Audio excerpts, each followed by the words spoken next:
ወዳጅም ጠላትም አንድ እንዲገነዘብ የምፈልገው ነገር ኢትዮጵያን በቅጡ ኢትዮጵያን በበቂ አናቃትም።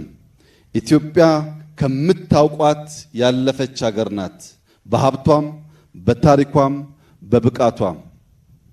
ከዚያ ባሻገር ኢትዮጵያ እያደገች ያለች ሀገር ናት። የአፍሪካ ትንሣኤ የአፍሪካ ተመልሶ የማደግ ምልክት የምትሆን ሀገር ናት።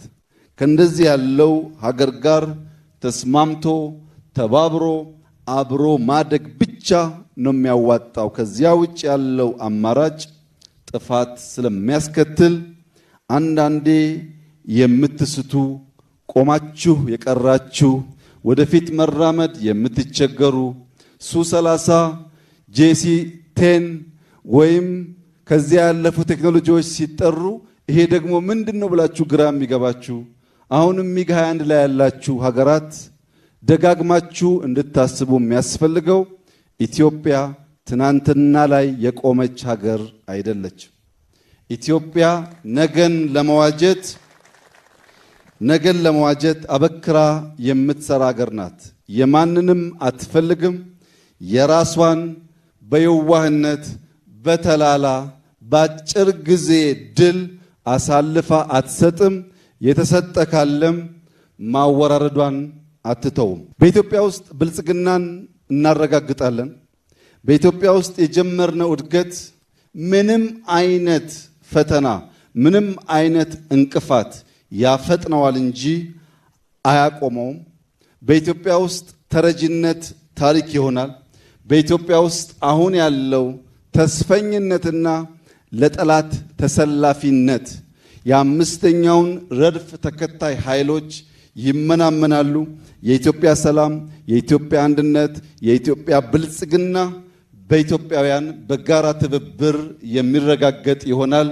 ኢትዮጵያ ለኢትዮጵያውያን ሁሉ የምትጠቅም የምትበጅ የምትሸከም እውነተኛ እናት እንድትሆን ሁሉም ዜጎች በእኩል የሚታዩባት በእኩል የሚስተናገዱባት የከፋቸው ያልመሰላቸው ካሉ በይቅርታ የሚታቀፉባት ኢትዮጵያና ኢትዮጵያውያን ጥቅማቸውን ለሌሎች አሳልፎ የማይሰጡባት ልጆቻችን ወደ ኋላ መለስ ብለው ታሪክ ሲመለከቱ በሁሉም መስፈርት የሚኮሩበት ተግባር ፈጽመን የምናልፍ መሆናችንን በድጋሚ እያረጋገጥኩ ኢትዮጵያ በልጆቿ ጥረት ታፍራና ተከብራ ለዘላለም ትኑር። ኢትዮጵያና ሕዝቦቿን ፈጣሪ ይባርክ።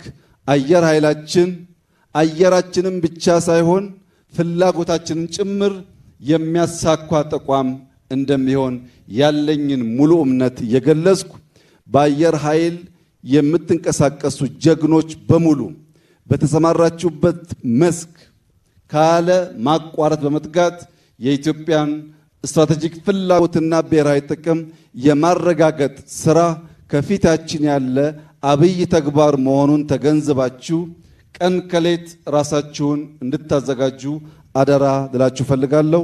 አመሰግናለሁ።